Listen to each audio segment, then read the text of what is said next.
আসসালামু আলাইকুম বন্ধুরা, আশা করি সকলেই ভালো আছেন। আর আপনারা দেখছেন ক্লাসটি। বন্ধুরা, আজকের এই ভিডিওতে হযরত ঈসা আলাইহিস সালামের মুজিজা ও রুটি চুরির ঘটনা আপনাদেরকে শোনাবো। এই ঘটনার মধ্যে অবাক করা শিক্ষা আছে, যে শিক্ষা সকলের জন্য গ্রহণ করা অত্যন্ত জরুরি। এই শিক্ষা জীবনে বাস্তবায়ন করলে পৃথিবীতে বিভিন্ন বিপদ থেকে বাঁচা যাবে এবং পরকাল উজ্জ্বল হবে ইনশাআল্লাহ। এক ব্যক্তি হযরত ঈসা আলাইহিস সালামের সঙ্গে সফরে রওনা হলো। হযরত ঈসা আলাইহিস সালামের কাছে ৩টি রুটি ছিল। কিছু পথ চলার পর এক নদীর তীরে পৌঁছে খাবার খাওয়ার পরিকল্পনা করলেন। দুজনের কাছেই খাবার ছিল। হযরত ঈসা আলাইহিস সালাম ৩টি রুটির মধ্যে হতে ২টি রুটি আহার করলেন এবং পানি পান করার জন্য নদীতে গেলেন। তখনও লোকটি সেইখানে বসেছিল, হয়তো সে খাবার খাচ্ছিল। হযরত ঈসা আলাইহিস সালাম ফিরে এসে দেখেন অবশিষ্ট একটি রুটি সেখানে নেই। তিনি সেই লোকটিকে জিজ্ঞাসা করলেন, রুটি কে নিয়েছে? লোকটি বলল, আমি জানি না হুজুর। লোকটি যদি সত্য কথা বলতো তাহলে হয়তো হযরত ঈসা আলাইহিস সালাম কিছুই বলতেন না। মিথ্যা কথা শুনে তিনি কষ্ট পেয়েছিলেন। তবুও তিনি সেই মিথ্যাবাদী ও লোভী লোকটিকে নিয়ে আবারও রওনা হলেন। রাস্তা চলতে চলতে তিনি আবার ক্ষুধা অনুভব করলেন, কিন্তু তিনার কাছে খাবার কোনোই ছিল না। হঠাৎ তিনি দূরে একটি হরিণী দেখতে পেলেন। তার সঙ্গে 2টি বাচ্চা ছিল। তিনি একটি বাচ্চাকে ডাকলেন। বাচ্চাটি কাছে আসলো। তিনি ওই হরিণের বাচ্চাটিকে জবাই করলেন এবং ভুনা করে সেই লোকটিকে সঙ্গে নিয়ে আহার করলেন। অতঃপর বললেন, আল্লাহর হুকুমে জিন্দা হয়ে যাও। সঙ্গে সঙ্গে হরিণের বাচ্চা জিন্দা হয়ে চলে গেল।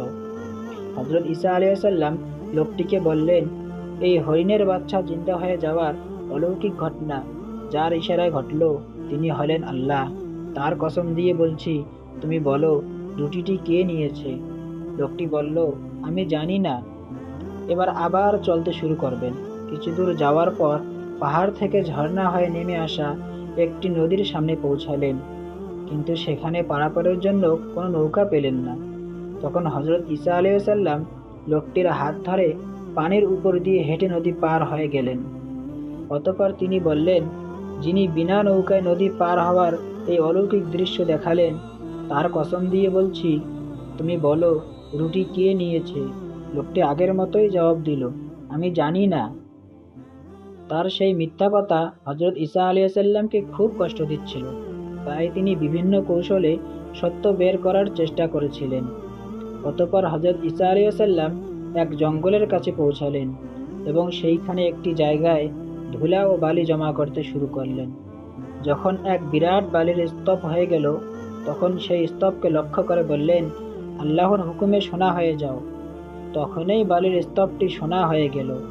তিনি সেই সোনাকে 3 ভাগ করলেন এবং লোকটিকে লক্ষ্য করে বললেন, এই 3 ভাগ সোনার মধ্যে এক অংশ আমার, আর এক অংশ তোমার, এবং অপর অংশটি ওই ব্যক্তির যে রুটি নিয়েছে।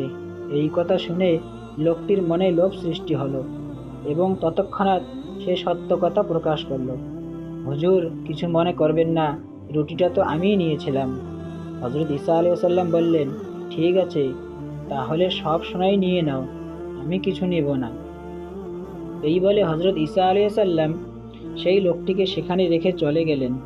লোকটি 3 ভাগ সোনার সবগুলি একা পেয়ে মনের আনন্দে জঙ্গলের ধারেই অবস্থান করতে লাগলো এবং এত সোনা সে কিভাবে নিয়ে যাবে সেই চিন্তা করতে লাগলো। অর্থ সম্পদের লোভ তাকে এমন অন্ধ করে দিয়েছিল যে যার জন্য সে এত সোনা পেল এবং অলৌকিক ঘটনা দেখতে পেল, তার কাছে ক্ষমাও চাইল না, এমনকি সঙ্গী হয়ে থাকল না। এটা ছিল তার দুর্ভাগ্য। হঠাৎ এমন সময় 2 ব্যক্তি এসে তার সম্পদ ছিনিয়ে নেওয়ার চেষ্টা করলো।